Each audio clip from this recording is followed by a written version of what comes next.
We're here at Pier 14, right on the Embarcadero, where there's really an iconic view of San Francisco Bay. And since November of 2007, the world-renowned artist, Louise Bourgeois, has lent us one of her fabulous sculptures from the Spider series, Crouching Spider.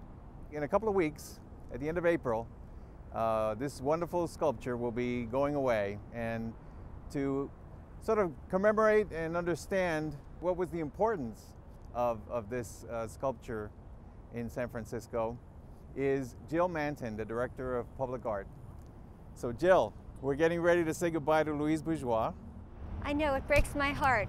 It's been one of my all-time favorite projects and a highlight of my public art career with the city. What has been the impact of the Crouching Spider on public art in San Francisco? I think it's been an incredible coup for the city. A lot of her work is very highly personal. For instance, this spider was made in homage to her mother. Louise came from a family of tapestry weavers. They repaired antique, large-scale tapestries, and she thought of her mother as a spider, someone who protects its young, who weaves a nest to protect its young. And she was very, very devoted to her mother.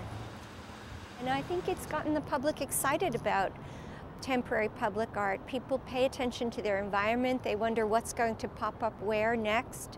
So it's really been incredibly positive. The public art program is really, its reputation has just spread, you know, nationally and internationally.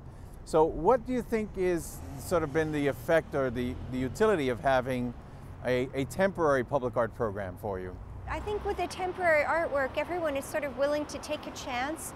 It allows us to be a little more risky, look at works that are a little more experimental, a little more edgy, and often it represents less of an investment of public funds because we're not acquiring a work. We're often paying for just the transportation and installation of the work. So what do you think it has contributed to San Francisco, this 40-year-old program?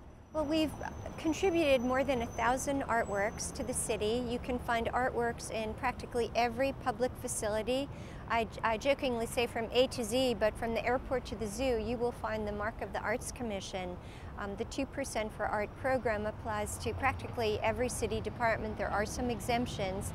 And it's enabled us to really make artwork a part of the daily fabric of life in the city. It's libraries, it's parks, it's courthouses. That's right. These are dedicated funds. It's 2% of the construction cost. It doesn't come out of any other social program. It's not competing with the health department for money.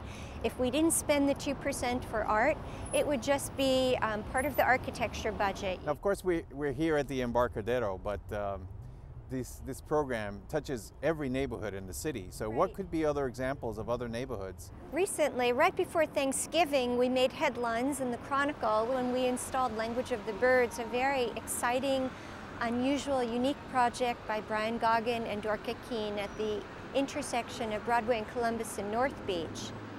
In conjunction with the recent reconstruction of the M line and the beautification of Ocean Avenue, we had a budget to commission artwork. We hired artist Laurel True, who created 3 large sun spheres made from beautiful golden-colored ceramic tile, and they bring this beautiful radiant sunlight to Ocean Avenue. It's sort of a bright moment in the fog.